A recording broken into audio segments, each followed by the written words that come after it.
happy that G2 did not take a vacation before MSI. Taking those breaks now may cost them here in the early weeks of the EU LCS regular split. But it's week 1, right? Like losing 1 week, it doesn't really matter if you are a team expected to win almost every other series. Because you obviously just want to peak around playoffs. They actually left Xayah open. Okay. All right. Madman. Does G2 have to pick ROCCAT? Will we get to see Xayah and ROCCAT kill each other? But like Mithy, returning from MSI, has he practiced enough for ROCCAT to pick it? If you don't pick it, ROCCAT will lock it in, and the European teams, they all agree that is the most broken 2v2 lane you can draft right now.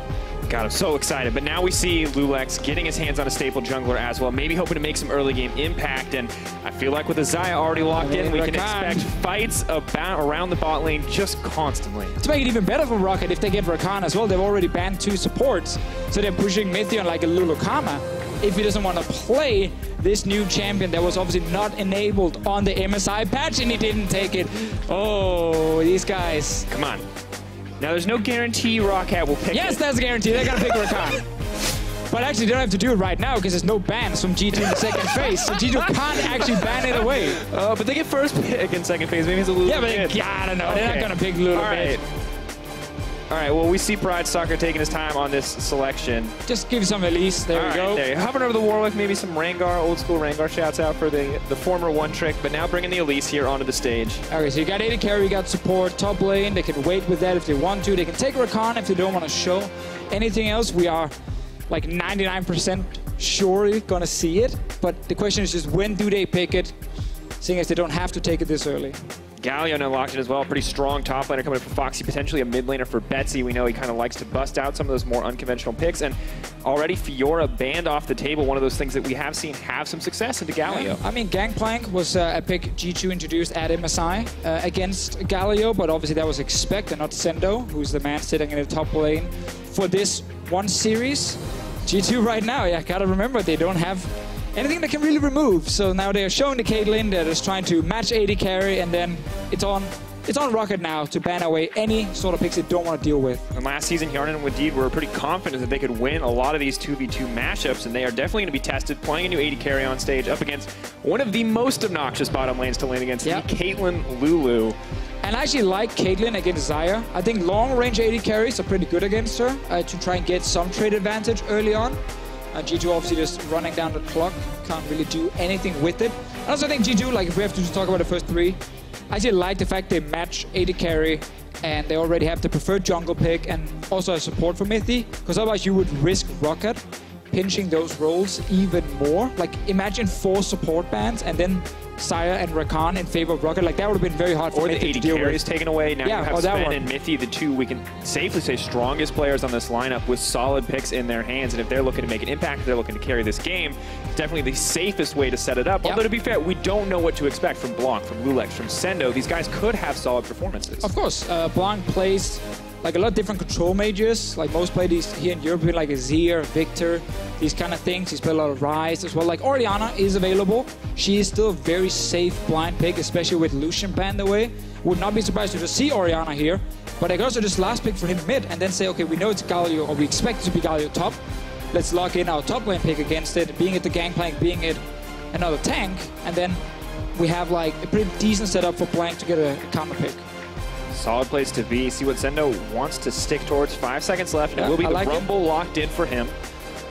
A lot of power down there in the top lane. Maybe not the strongest matchup into Galio, but can still push those waves quite easily. Yeah, and forces now Betsy to obviously show his mid laner, give Blanc the counter pick. Betsy is a Swain guard. We always have to remember the Swain with him. Has taken it blind as well in the past. Definitely wouldn't be a weird thing for him specifically, but Syndra is available, and ROCCAT will guaranteed be locked in. There we go. There's the OTP. All right, I said yesterday that Hans Sama and Ignar would get weird comics drawn about them if they were the first duo lane to play these 2 champions together, but now it's going to be Hjarnan and Wadid. I didn't know this was going to come, but this is fancy too. I really expected Xayah to be banned over something like Lucian. G2 might just put all the eggs in the Sven basket. You know, we said it before the champ select. If they go Karma, Lulu mid, and then you have your Caitlyn, they do. Okay, this is just Late game, Look, Sven will try and carry. You said it yourself, Fischio. There were games, there were matches where certain members at MSI did not show up, but one man who was a constant was Sven. Yep. And now with everyone else on the team gone, just the bot lane remaining, makes sense to kind of build around them. So if you've ever wanted to see if Sven can fight 5 people simultaneously in a team fight, this is definitely the game for you. But on the other hand, ROCCAT, I mean, this is a really strong lineup. We don't know much about what we can expect from Xayah and ROCCAT because it never makes it through, right? But we know Syndra is strong, we know the Elise is strong, we know the Galio is strong, and if Xayah and ROCCAT do what players have told us that they do, what we've experienced in solo queue from that terrifying duo, this is going to be a pretty ROCCAT-favored draft, it feels like to me. Yeah, I mean, again, they have Syndra mid, which is considered the S-tier mid laner. They have the best bot lane possible in the current meta. And then you have a safe tank top lane for Foxy as well. So overall, a good draft, but I actually think G2, in their situation, came out okay despite giving Xayah and Rakan over, which is, of course, the big, what if they just pop off and you are completely done?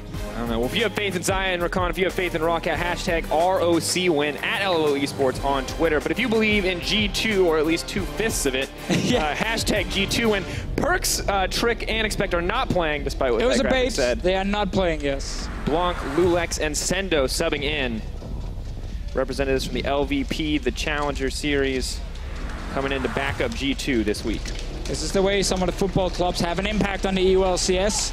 Sending Lulex in from Schalke, Blanc from PSG, and of course Sendo coming from G2 Vodafone, playing in the LVP in Spanish. You just highlighted Dracos, and I'm super excited just because we get Xayah and ROCCAT in the bottom lane, and not only do we get them, we also get them against the best bot lane in the West. So that's a nice little early test for these two. All right, game 1, ROCCAT blue side, G2 red. Xayah and ROCCAT versus Caitlyn and Lulu. It's probably going to be the only thing we talk about, short of some crazy action here in the early game, because it is worth getting excited over. What about a crazy pause? Was that what you're going to say? What about a crazy what? Well, I actually saw it on my other monitor. It was going to be a pause, so I kind of baited me, and I was like waiting for the pause to happen. It seems to be on the side of ROCCAT. If I were with Deed, I'd be surprised I got Xayah and ROCCAT too. Yeah, maybe he's like, oh, this character looks weird. It's just a bug. This does it. They ban this every time. There's no way this made it through. So Xayah, ROCCAT, obviously when they are picked together, they have a few bonuses. I think the most important one to highlight is when Xayah uses a W, gets the attack speed and the extra damage, ROCCAT gets it as well. So it's very, very easy to early push and early trade as a group. And that's something we're going to notice early on. But once, as I said in Champs, like Caitlyn is a good pick here because very long-range AD carries can get a lot of auto attacks off on Xayah, where she can't always properly trade back. And there's a Lulu as well. It's support Lulu, Karma mid. Like the trading power from this bot lane of G2 is very strong. And realistically, when you look at the way that these two function together, or even individually, a lot of what they do is really telegraphed, right? Battle dance, the ability for ROCCAT to leap to his allies, very quick, pretty fast animation. But grand entrance, the knock-up, super telegraphed. Caitlyn has the tools to get out of that. And as well, Xayah with the Blade Collar, the ability to pull back to snare enemies. Very similar to Kalista with that Rend proc. You know that damage is coming. You can see those feathers on the ground. It's easy if you're someone like Sven, who's very good at positioning, to avoid a lot of that damage. Now, it's important we have the camera on the bottom lane when the minions arrive. Again, Xayah, Yanan here, started with W. So that is, again, the attack speed steroid. That also gives a bit of extra damage on the attacks. Will automatically, of course, proc her passive as well, Xayah's passive, where she will start shooting through multiple minions. So you can already see right there a lot of ways to start pushing that wave early and try and rush to level 2, where then your ROCCAT can actually start playing very aggressive. You see Ignite as well on Wadid. You can go for early kills if you are playing this lane as soon as you hit level 2. Something we'll have to keep our eyes out for as we move forward. Now, Wadid. Did you cut out for a moment there? Or? I accidentally pushed my mute button because I was going to cough and then also talk at the same time. It's very rude. Do that. Very rude of you, by the way. To push my own mute button. All right. For now, just a defensive start coming in for G2, protecting the Lee Sin, getting him the early Raptor camp. Elise happy to solo it out on the opposite side, although Betsy may have given a bit of support with the Dark Sphere. This doesn't matter. Instant down dance and deadly plumage. They're all inning at level 1. Sven is going to have to back out here. That is massive for ROCCAT. Maybe a little too excited about these two characters, but that was aggressive. Sven did not expect that instant all-in right there. He doesn't have any ways of really escaping it other than flashing. And again, that's what you can do when you can combine multiple abilities. Because again, whenever Jarnan clicks his W, it's actually an ability working on both champions. And so hard to deal with this duo together. And I want to see if all the scrim hype pays off. Right now, we are expecting them to do well. And we are, of course, expecting ROCCAT to do well here in the first game. And we're waiting on this level 2 here as well. Minion dies, level 2 comes in. Now Jarnan and Wadid not quite aggressive enough to instantly dive into this tower, but they have absolute control of the bottom lane despite the pushing power. Yeah, fair enough. You don't dive the tower level 2. I like Wadid's move here. Early push into ward, into take the blast cone as well, so there's actually really no way for Lulex to properly gank the bottom lane, which means Sven and Mythia stuck down here all alone. If anyone can beat the terrifying duo, we do expect it to be Sven and Mythia, the two members left standing on the G2 lineup, or at least the original lineup. And we should note that these guys came home from MSI. They were never the entire team together after MSI. People went on holidays, took some breaks because they didn't do it before MSI. And that's obviously why they haven't really been scrimming that much on the new patch. They haven't really been practicing with these subs a whole lot. As we highlighted earlier, Blank came in last night. So they haven't really gotten to play anything with him. They probably just told him, can you play a supportive champion mid to buff our AD carry? Yes, check, here's Karma. And it works out for them, but this is, of course, the choice that G2 made. Admittedly, a bit of a risk. Did not expect Perks to be out sick here, but two members were calculated. Lulex and Sendo were going to play this week no matter what, and this is the choice to take a vacation after MSI to give up these early weeks' performance and trade it for an improvement in performance at MSI. Definitely worth it, I think, for the European fan base. 100%. But it does mean that they are vulnerable. Here. And it means it's a really good thing for ROCCAT. The fact they get to play this lineup here in the very first week on stage with Pride Stalker should make it a bit easier for them, without saying the game is won straight away, because there is still some good players on the side of G2 you gotta beat. Once again, the desk predicted still in favor of G2. So much confidence. And I mean, Mythia, of course, known, veteran shot caller, huge source of leadership. Maybe he can take some of these players that we don't quite know what to expect from and coordinate it into a solid strategic comp, I say, as there's a Caitlyn that everyone is clearly supposed to protect. Feels like it could just come together if they get late enough in the game. Now let's try and follow Pride Stalker. He's on his way towards the bottom lane. There's no flash on the Caitlyn. And obviously there's no blast cone because that was taken by Wadid earlier. And Pride Stalker is a man that in the promo tournament and in the playoffs, the Challenger playoffs, played extremely well. And I think that's why a lot of the LCS teams suddenly started looking at him after he qualified, saying, okay, this guy, a lot of talent, very young, straight out of solo queue into now some of these games last split, and suddenly he finds himself in the LCS. Definitely some impressive numbers. I mean, keep in mind that a lot of his victories during the Challenger Series playoffs to get into that qualifier match were against Lulex himself, so has a history of doing well. But while Pride Stalker's doing well, it's a similar story for Foxy in the top lane, and already Sendo really getting bullied out here. Foxy, a member of ROCCAT we've come to expect more from as we've looked forward, but definitely dominating in this lane. Yeah, the Foxy Taxi, the name was born in Spring Split during the win streak of ROCCAT, where he picked Gnar almost every game and dumpstered whoever he was against in the top lane. Not exactly Gnar this time around, Galio. Still very good in the laning phase. Great start from him with triple Thorns, pushing in the Rumble 24/7. And yes, we are expecting a lot from Foxy here in this summer split. He's one of the guys who really needs to perform if ROCCAT wants to make playoffs.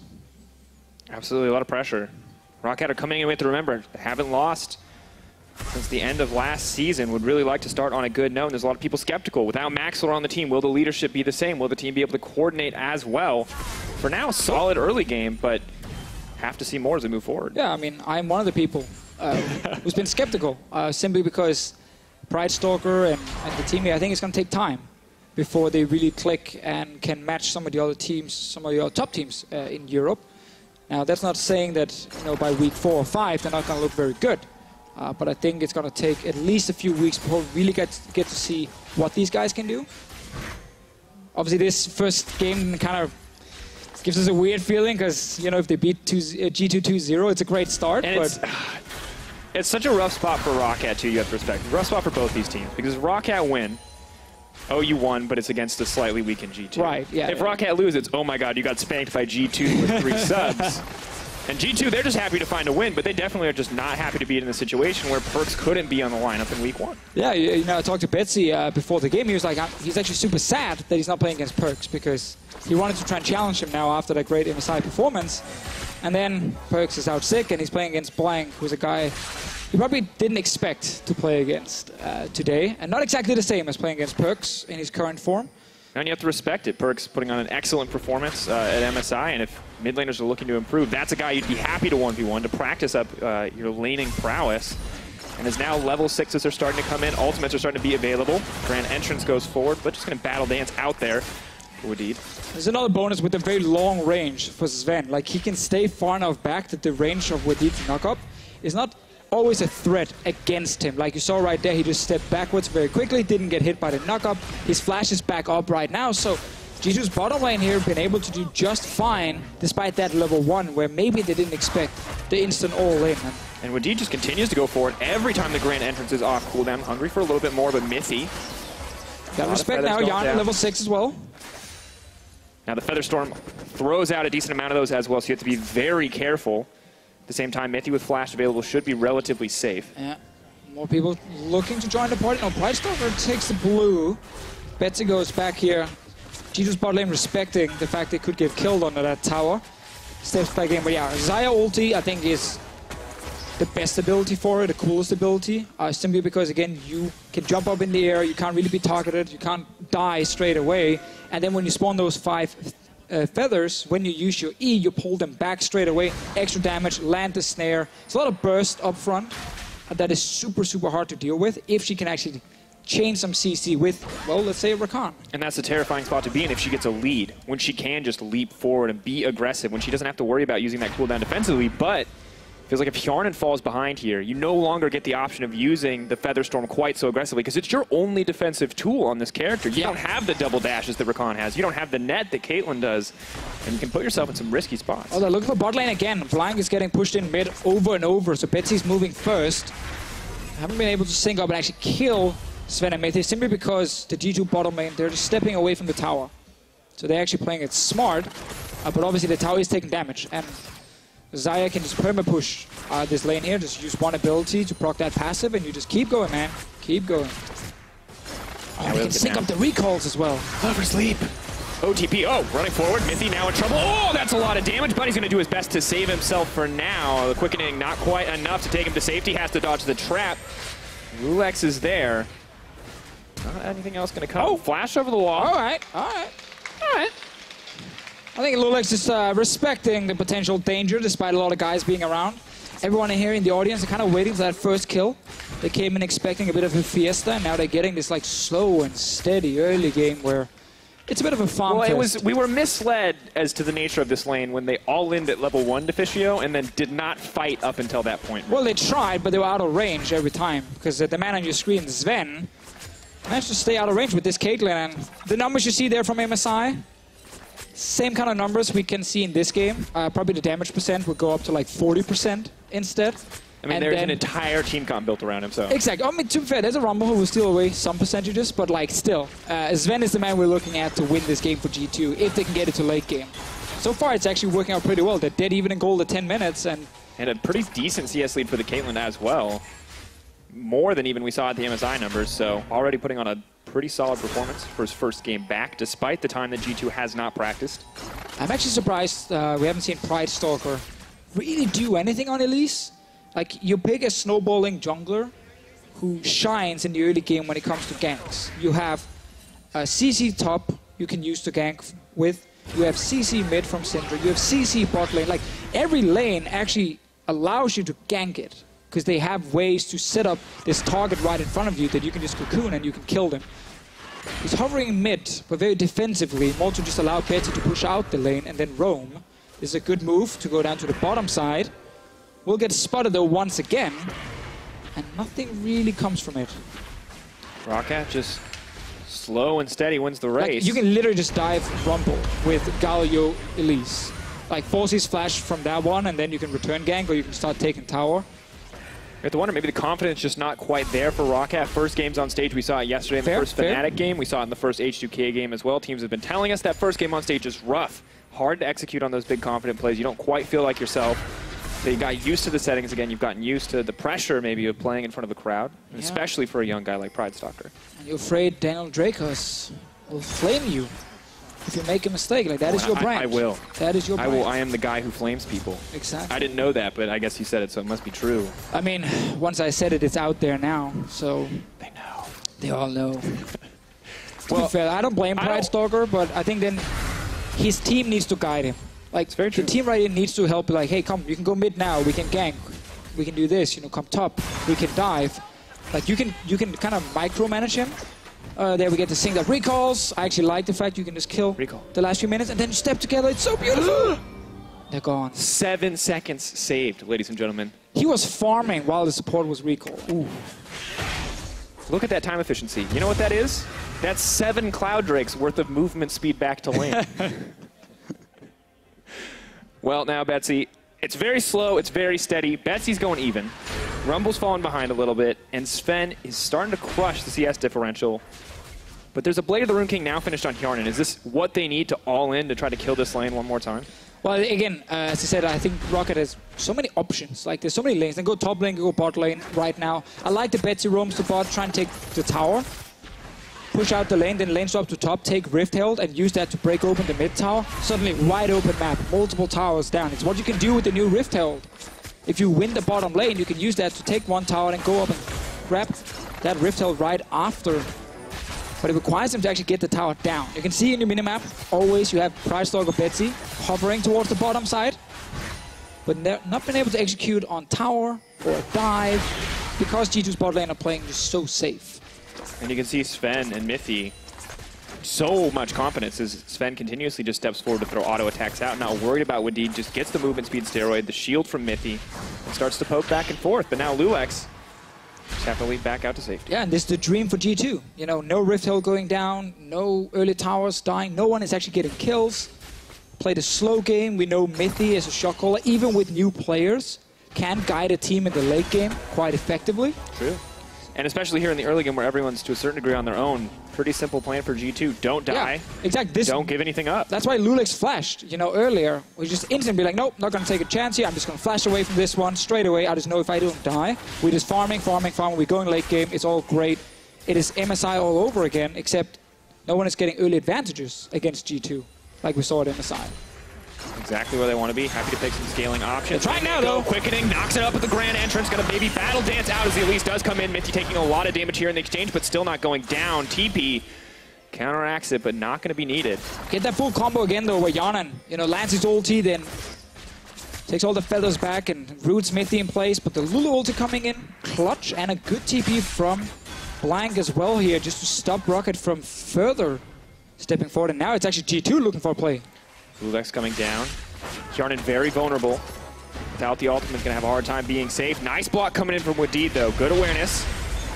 Lulex flash now available. Maybe going to look to kick it back with both sides just backing off here. They're playing it so safe. Lulex didn't even go for ulti. He was like, should I go for this one? Am I overextending against teleport? No, you know what? Get a bit of damage and step away. Just give Sven some more farm. Don't want to risk being the man making sure this team falls behind. So Lulex, a guy who is famous for his pathing, his early aggression, his Lee Sin, like a lot of things Lulex had managed to succeed on in the past and with. In this game, he's been farming and shown bot lane twice and stepped away. Now we've come to know him as the god of pathing, self-proclaimed, but definitely, this game appears to be the god of farm. Some people say the pathing genius. Yes, pathing Trick Nirvana. calls him the jungle pathing god. Yeah, I mean, it has become a known thing in the pro community in Europe. I think the word you're looking for is it meme, Bittermartin? Not quite a thing. I don't know. Is it a meme? Is it a fact? I'm not sure. Well, right now it's about farm. But maybe there's some particular moment of brilliance we're waiting on here with this Lee Sin. As he is heading to the top lane, maybe looking to shut down the Galio. It's just hard to kill the Galio at this point. He has so much MR against the Rumble. Pridestalker, though, joining in with Lulex's style here of just farming, which, again, as we highlighted earlier, is not the most efficient use of an Elise. It's actually rather poor use of Elise. The crowd and the fans at home do believe ROCCAT comes in as not exactly heavy favorites, but slight favorites. 60-40, G2 did garner a lot of fan support after their incredible performance at MSI. but people maybe not quite as confident to vote in their favor with 2 out of 5 of the members that did so. All right, Pride Stalker, I just want to see you go in and try and gank for a second time. I just want to see you do something with the Elise, chain CC, burst someone down. I don't care what it is. I just want to see you do something. We had the 1 bot lane gank. Let's return. All right, Martin, follow me on this one. Well, may see an aggressive engage here, but there's Flash, there's Ult, Ignite soon to be up on the side of ROCCAT. Now, they're going to have that Ignite before Mithy has that Exhaust. Maybe this is the 10-second window where they can go in. I just feel like, why does Betsy have heal? Huh. He's laning against Karma. Like Ghost, Ignite, something. No. Anyway. Apparently a lot of faith in Blanc's kill pressure, or maybe a lot of respect over to Lulex here, opting for a more safe summoner spell. Yeah, because heal's not going to help him in late game fights when Sven is sitting on 3-4 items. Lulex is even able to get an Ocean Drake here for his team. ROCCAT not having a whole lot of control in this river, and it's turned into a game where everyone is just focused purely on farm. And that is, as we highlighted multiple times, in favor of the team running the Protector Sven comp. This is the equivalent of 10 of those invites in your Facebook inbox. Come play Farmville. I'm glad they stopped. Yeah, me too. Can't turn those off. So many people had to get blocked. Not the case this time around. G2 more than happy to keep playing Farmville. Keep working for it. And you can see Wadid hungry. Constantly looking for the engages. He looks like he's going to find one. Ignite does take down. Featherstorm up and available. Flash forward, pull back. There we go. The Blade Caller. First blood for the Xayah Rakan duo. Now they have to run for their life, though, because there is the equalizer. Now comes the heroic entrance, though. The Foxy Toxy not going to let his bot lane go down. Doesn't matter. We had a first blood. We had a kill, Drakers. That's all we needed. I'm happy to see it in the bottom lane as well. Yanin and Wadid together. Great engage onto Mithy. They tried so many times, and they didn't manage to kill anyone, but this time they do get a kill, and they won this bot lane tower. First you don't succeed, try again. And now they're going to continue this forward. Oh, they actually go for looking mid lane pretty tower. Comfortable to just continue this. There's no equalizer to break the tower. Of course, a Soul Flare coming in from the Karna could just kill the wave instantly. Yeah, but they do actually allow G2 to defend by going for mid tower here. Bot lane obviously was quite open with Mithy being dead. Tower already taking quite some damage as well, but mid tower's low, so let's see the engage once again. Wadid W in, and then he uses a Lancer stun straight on Mithy. Ulti comes after, but Mithy will obviously die from Xayah's ulti when she pulls back the feathers right after. Good burst combo. Just a little bit late on the polymorph there from Mithy. If he does it just before the Blade Caller comes in, maybe he lives, but cannot get in range to do so. And just well executed in the end on the side of ROCCAT. Yeah, now again, we are very close to seeing a lot of gold going in favor of ROCCAT. Like top lane tower is low, mid lane tower is low, even bot lane tower is taking some damage. Sadly for ROCCAT, they don't get a Rift Herald. It's gone now, 20 minutes, so they can't use that to break open the first tower, but at this point here, they should be able to break either one of the 3 outer turrets. Like, it doesn't matter which one you pick, it should die. And if they can break down that bottom lane tower, Rakan, not necessarily known for being insanely powerful in lane, right? This is a guy who can roam, who can set up plays anywhere on the map with that insane mobility. So maybe Pride Stalker, Wadid, they can team up and try to generate a bigger lead. Because once again, G2 are just playing versus the clock right now. They just survive till that Caitlyn gets 3 to 4 items, and we see Sven do Sven things. So it's on ROCCAT.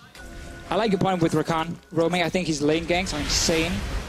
E onto your ally in the lane, then W straight forward. If the target doesn't have a flash, well, then you're going to hit the target, knock him up, and you're going to obviously be able to kill him.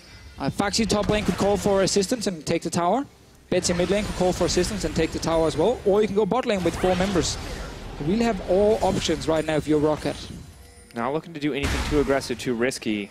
Maybe not a whole ton of faith in these guys that they can out-execute the opposition. This is fine, though, if they commit. Lulex now moving in. Going to try to steal away this blue buff. Makes sure Syndra is a little bit disadvantaged here in the early laning phase. Okay, now they're committing. Now they're committing. Hand in hand, Pride Stalker Betsy. The bot lane tower. Just go. There's no TPs, just go take the tower. There we go. Wadid. Not going to be able to get anything else, but they will manage to break open the bottom lane tower. Does give the opportunity now for Sendo to push in on the top side, but just can't do anything against the wave clear of that Galio, and that means a decent advantage going over to ROCCAT. Yes, it's about 22 minutes into the game, but that is the first sizable lead we've seen all game. Took some time, but they did get it down now, and as we highlighted before, the 2 other turrets, mid and top lane, are very low. Oh. Betsy using ulti, and now you can see multiple guys from ROCCAT around this mid lane tower here. Want to just take that one down, like snowball as fast as possible, take all the turrets, start stacking some Drakes if you can, but actually no, there's 2 minutes on Ocean Drake, and you don't want Ocean Drake now. You want it like 10 minutes ago. Yeah, not quite. You want Drake RNG not in the favor of ROCCAT while they do have the advantage, but they are going to look to break open this mid lane tower. Earlier damage on the Blanc does make it a little bit more difficult for him to approach. That's the second tower for ROCCAT. Kind of just slow and steady here, playing out the game. Hjarnan, he walks away every time just so he can do that. Just so he can make this. Ah, they cancel it. Blanc. Flash to safety, go in, quickening, that's the chain CC now moving forward. Blade Caller not going to connect, however, out goes the Feather Storm. Without the Blade Caller to back it up, it doesn't mean a whole lot. I didn't see if the charm actually landed from Wadid before he jumped out. This is one of the combos you can do, as we highlight again. It's so easy for ROCCAT to just jump that great distance, you know, jump to your ally, then jump towards the enemy. Blanc had no flash after he used it to dodge the cocoon. Problem here for ROCCAT is, by them actually getting interrupted mid, they just lost bot lane tower. More gold going over to Sven, who's already sitting on 2 full completed items. And G2 only down 1k gold. And really, we can say ROCCAT definitely winning the game right now, but when it comes to scaling, you have to respect G2. Most importantly, you have to respect Sven. He's got Mithy, he's got Blanc to back him up, and we don't have to kid ourselves. Look at Blanc's build. He knows what his job is on this team. He is not 1v1ing anybody. He is just making sure that Sven has the tools to do his job. Poor Blanc, man. He expected to come in here, show what he had on the LCS stage, show some great moves, some, I don't know, the Blanc. And then he get told by Mithy and Youngblood, like, So I've got a different idea. What about what if I told you there's a champion that just pushes the lane and makes Sven better at his job? Nunu mid. G2 does love the Nunu. Yeah, but when you have Lulex and Lee Sin is open, you can't really force him on Nunu. Very true. Maybe next game. But it's important you bring it up, right? Because these are a lot of players who may want to prove themselves a bit more on the LCS stage. Lulex hasn't been in the LCS for a decent amount of time. Yeah. Blanc was competing in the Challenger Series. And Sendo as well in the LVP. Maybe wants to prove, you know? 100%. Like, that's the important part is, even though it's 3 subs, it's important for ROCCAT to get off to a great start and kind of show what they've been working on in practice. And it's important for the 3 guys on G2 to prove themselves individually. And I think right now all they've been going even in lane top, they've gone even in lane mid. At least in terms of farm, sure, the mid lane tower went down, but ROCCAT gone for more. Going in, there's the engage, now getting the chain taunt, backing it up, getting so much damage down. Sven is down, that is the key member now as ROCCAT push forward, maybe looking for a little bit more. Winds of War comes in, taunts available, but no flash coming out from Foxy. Now just a wave to push forward. Yeah, the reaction time is just, it's almost impossible against ROCCAT when he flashes on you right there. Lands the CC, knock up, charm. Once you get hit by a 1, second one will follow and you just go down. Sven had flash ready, but really nothing he can do once the engage happens onto him. So ROCCAT 3 towers now, Drakos. Pair that charm with that knock up, the quickness comes out. Flash, grand entrance in. You're charmed, you're knocked up, you're knocked out. All too easy on the side of ROCCAT to just keep executing, and we can see Sven, no QSS yet, no real option available. Maybe if you can cleanse the charm and then flash out, but it's already so difficult to deal with that engage option. I think you just try and go, do you go Mikhail's maybe? For like a Mithy, he wants Ardent Sensor as well to buff, actually you can go Mikhail's here. Definitely, if you want to add some cleanse. Because if you're a Sven, you need damage, you just need pure damage. Like, you are the man who needs to carry. And you should have enough protection with multiple shields. If there's something that can maybe get you out of chain CC. This is so rough, right? Because he also feels like he needs a QSS as well. We look at it, every single member of ROCCAT has a way to lock Sven down. Oh, they're going for him again now. Remember ROCCAT in these long lanes here, with his mobility. Deadly Plumage, Pride Stalker moving forward. Leap up, go down, not going to swap forms and look for the cocoon. And it just feels like G2 are just biding their time. Once again, just waiting. Taking time for the scaling comp to move up, but in the meantime, ROCCAT are just chomping at the bit. They're looking for some action. They just want to force these kills. They want to get these picks and look to get something bigger for themselves. Yeah, at this point, honestly, you can set up for Baron. Like, push in mid and top, get deep vision in the jungle, start the Baron, and just engage over the wall. Like, you have so much CC in your comp. If you land 1, you will follow up with like 5 other CCs, taunts, stuns, cocoons, whatever it is. Just on the way to try and stop this one, but they're reacting. Moving forward, looking for a little bit more. TP comes out on the backside, but there's no one there on the team really to back them up. Wadid has the ult available, but no flash. Foxy locking up Sven. CC continues to come in. No cleanse effects available yet, but no damage to back up Foxy.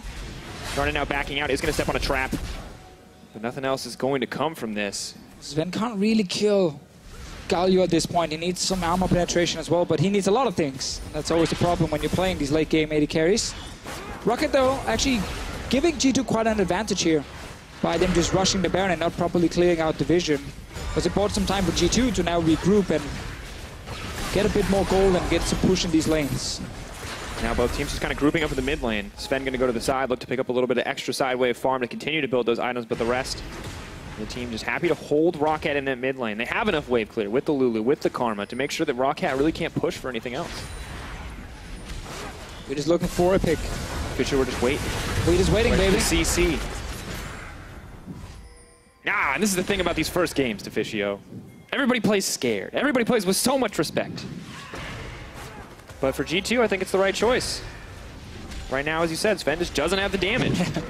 There's one little ward outside the Baron pit. ROCCAT didn't use a sweeper yet to actually kill it, so it's been draining vision for G2 for quite a while. It's going to disappear now. They can definitely go and try and place another one. So ROCCAT is say, screw the Baron. Didn't work for us.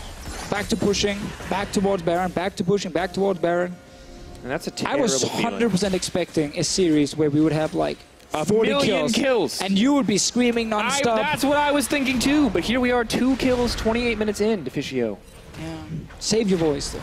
Recharge. Get ready for that one late game fight that will decide the game. I already like screamed at a single kill for Xayah and Rakan like 8 minutes into the game or 10 minutes or whatever. So you feeling exhausted now? Yeah, I'm a little. Can you do the shouty part? I'm not really good at the shouty part. I'll analyze stuff, I guess. Betsy has the new Banshee's Veil. Fun fact, no longer a tank item. Now gives you AP. I don't think you need AP or magic resistance here. I think Betsy's playing too defensive with his summoner spells and item choice. Again, it's practically just the rumble damage that's going to hit him at first. It's like your goal as ROCCAT is just to burn through multiple shields. And realistically, you never have to get that close to the Karma in a lot of these fights. Yeah. She has one major burst ability. If she's already on top of you and the snare is going to connect, you're probably dead anyway. I think you just sit on the Negatron cloak and then not upgrade it into Banshees yet. Just sit on Negatron, like, get a bit more damage. But, okay, it gives 70 AP, so it's not bad in that sense. But it is a very defensive-minded Betsy here in the first game on stage. And once again, just shows the caution coming in for both sides. Lulex sets the ward up, hops back out to safety. And it's interesting because ROCCAT, as a team, set expectations pretty high at the end of last season. And I feel like maybe that's what's weighing on them now is because they're going up against a weakened G2. And they beat the good G2. They beat the full 5 members strong, no question marks, best team in Europe, G2. So for them now to struggle against a less than whole roster has to feel pretty rough for a lot of the guys that were there for that victory. I mean, they are still ahead, you know, they're still in an okay position in this game, but it's also obviously losing the shot caller from before. Obviously also, I said Negatron, I mean Null Magic Mantle before. Still the thing when you gotta get used to the new items. Let's forget. Old Abyssal build path. Because Negatron now actually only builds into Wit's End, if I remember correctly, as like an offensive item. Actually, no, it doesn't even build into any offensive items. Wit's End, and then Abyssal, the new Abyssal mask. It's just Wit's End, yeah. It's Wit's End, and then Abyssal is a full tank item now. So, Negatron Cloaks, rushing that as mid laner, it is no longer viable, sadly. No Magic Mantle. Gargoyle Stoneplate. Let me tell you about you can't rush that one. Tank Syndrome mid. Almost seeing it in this game. Please no. We're gonna get Gargoyle on Foxy though. The Gargoyle gets the Gargoyle Stoneplate. You have to remember, of course, down it again. All the vision's down. ROCCAT slowly burning this one down. Lulex ready to make a steal, trying to make a name for himself. Wadid gonna leap out to safety. Foxy over the wall. The Baron's still burning down, but ROCCAT don't know what they want to do here. They're backing off. They can just finish it. Moving forward for a little bit more. Are going to get it in the end. G2 not a whole lot of options to fight this one out, but Lulex maybe going to be a bit hungry for blood here. And goes the ultimate. G2 slowly chasing. Foxy now in trouble. Will get burned down. That's one back for G2. ROCCAT still take the Baron.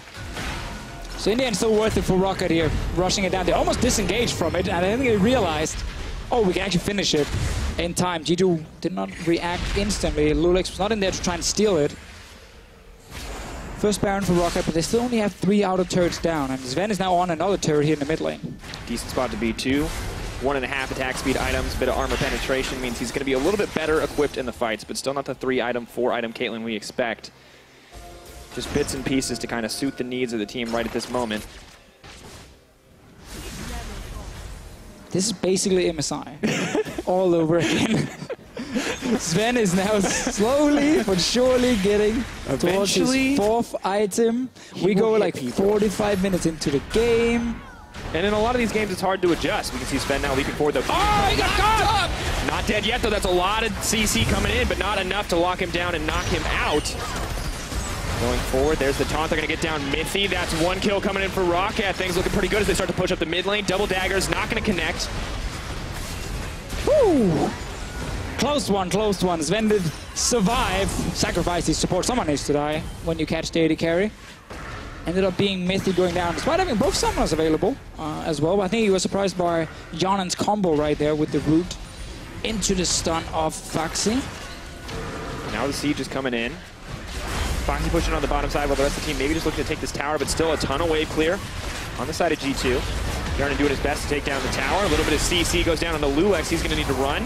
Spider goes up, but nowhere for her to come down quite yet. Immediately into a trap. Sven's going to try to grab a kill. Flash forward. Lulex does get one back. Now kills are being traded back and forth. Foxy on the front line, though, and it puts him in a difficult spot because Sendo doesn't have the resistances to keep himself healthy, but the team's got more than enough shields. Down comes Redemption. Foxy not even worried. Does get the 2-man taunt. G2 walk right into it. That's block going down as well. Out comes the Blade Caller. Mithy, though, still going to survive. Oh, kill. Damage out of nowhere. Sven now running for his life. Flash forward for Yarnan. He wants his montage moment. He wants his highlight reel, but he's just going to have to settle for that inhib tower. Finally, we get some fights here. ROCCAT win in the end. Get inhib as well. A lot of guys going down from G2. Sven did stay alive for basically the entire fight, but now Yarnan on Xayah here. Able to pick up kills. Like, Vintage is completed for him. He's so strong at the moment, and let's see the replay again. They catch Lulex first. Good stun here from both Bitsy and Price Stalker. And then it's obviously Spider up, Trap comes down, so Sven believes now he can get a kill. And I feel for Lulex right now. He says, this is the man who beat me in the challenge. I need to kill him. He didn't kill him. He didn't kill him, to be fair. And at this point, actually looks really good for G2. It's like 4v3, but then you have to respect the damage for both Betsy and Yarnan. Taunted onto Blanc into a full damage combo from Betsy and Yarnan right now. And then, of course, Mithy also stepping in and getting, I believe, rooted. Yeah, walks right in to the feathers there on the ground. Not at all what Mithy wanted to do. And I will say, it's so hard in teamfights to play against Xayah because you don't really pay attention to these small little feathers on the ground. Mean, look at the difference. Caitlyn Trap blinks at you. Xayah Feather's just a little purple icon on the ground. It's so difficult. And then you got things like the Cinder Ball is down there. You got a Trap as well. You got a dead tower. Like, there's so many things on the ground that you're already looking at. All these little feathers, and she gets so many down in the late game fights because she just keeps proccing her passive and getting multiple feathers on the ground. It's like really annoying to play against. The Q applying 2, ulti applying 5. Like, you can already see now how many small feathers on the ground.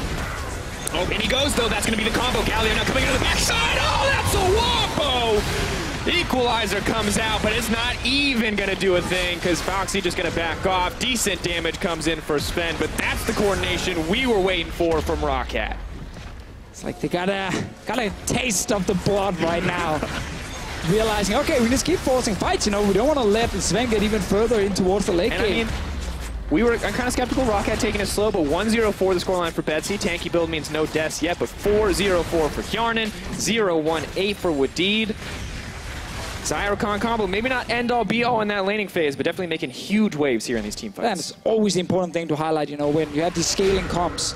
It's not like you can't beat them in the late game, but just the chances of you winning fights just get smaller and smaller and smaller the further you get into the late game. But because ROCCAT just set up such a beautiful wombo combo, of course they can still take down members of G2. And the thing, too, is, as we look at this again, Xayah does a ton of damage. She's just short range and vulnerable, kind of like a Vayne. With Deed, dives forward, flash W into the combo with, of course, the Galio ulti and everything from Yarnan. What a great setup from them. Hard to react when you don't have a flash ready yourself, because how are you going to get out of that flash W from a ROCCAT? You get the knockup, you get the charm, you get the Galio knockup after that, and all that time Yarnan has to just throw feathers in the middle of the fight. Then you can pull them back, you keep people in place again, and if that's not enough, well, maybe there's a stun from Betsy, maybe Cocoon from Pride Stalker. There's no Mikhails on the side of G2, no QSS either. So they actually have no way of really getting out once the first man is getting hit or got hit. And Sven not even opting for a rapid fire cannon, a little extra range here. He wants the Phantom Dancer. He wants that damage reduction coming in a lot of these situations. And you can't really say you blame him when you look at Hjarnan, because I was saying earlier, the scaling for Xayah is crazy. It's just that she's short range. She's vulnerable. She doesn't have a whole ton of tools to get in and out of fights, but when she can go in, I mean, there's crit scaling, AD scaling on the blades as well. And attack speed steroid from the W, which always is important in the late game. That's actually one of the things that Caitlyn suffers from. Yeah. So it is hard now also because Sven, he's hitting a full tank Galio, where Hjarnan, he's hitting a mixed damage, mixed tank Lee Sin as the front line of G2. So it's very, very, very hard for Sven to kill Foxy fast enough. With the Gargoyle Stoneplate as well, you just double that HP once you're in the middle of the fight, like effectively like 50% damage reduction coming in straight away. So you gotta kill the Galio twice in that sense. And it's just hard when you're the single damage dealer that your team relies on in a fight like this. And the most obnoxious champion to play against the Galio. Once he starts that taunt channel, you're not locking him down. If you stand next to him, if he's anywhere near you, he's still gonna taunt your team. You're still going to have to hit him, and once one source of CC comes in from anyone on ROCCAT, it can be followed up by any other member of the team. And now Pride Stalker, he's hunting for it, looking forward. Mithy once again not going to be in the middle of the fight because it's Blanc who gets caught out. Sven now Great backing save. out, thank you. Mixed up the karma, but good karma coming in for ROCCAT. They take down the opposition, another Baron up and available for them, and they can just take this one down. There is Lulax up and available, but no smite means it's going to be pretty tough for him to take this. Ace bot lane as well, killing the wave. Much better shot calling from ROCCAT the last 5 minutes with how they've been able to force these fights here. A lot of division into Wadid, unnoticed, obviously catching Blanc here in the mid lane, and it's what we expected when you have a team playing with the 5 starters who prepared for a few weeks for this. Yes, okay, some issues with the overall shot calling from ROCCAT because they've replaced Max Lore. But G2, while they rely on the one guy to carry, they don't really have a whole lot when you look at them as a team because they haven't scrimmed together. Yep, not 5 members who've had a ton of time to practice. And additionally, we can see ROCCAT don't have the same struggles. When they get to play as 5 members, when they get to group up, they make solid decisions in these fights. They can absolutely execute on these combos. Sven, though, taking a bit of poke here, a lot of harass. All eyes have to be on him on the side of G2, and he takes a Cocoon. Immediate chain CC. Down comes the damage. Down goes Sven. All too easy for ROCCAT. The blade caller's coming in. Clean cuts left and right as Hjarnan makes his mark on the opposition. That's the triple coming in for Betsy. There's the quickness, but no one's going to get taunted up, and it just does not matter because ROCCAT are in control of this game. Blanc gets a kill back, though, and that could be the saving grace for this G2 lineup. Well, let's see if they can actually defend here. Foxy's going in. Justice Punch going to miss. Taunt does go in. Sendo not going to get knocked up either. The CC is missing, and that means Sendo has the freedom to clear out these waves, but it's triple Baron empowered cannon creep to break that first Nexus tower. Additionally, members going down. ROCCAT, no problem to clean it up now because the CC comes back off cooldown. Sendo not so lucky the second time around. It takes a little bit of time, but in 40 minutes, ROCCAT are going to find their first win of the summer season.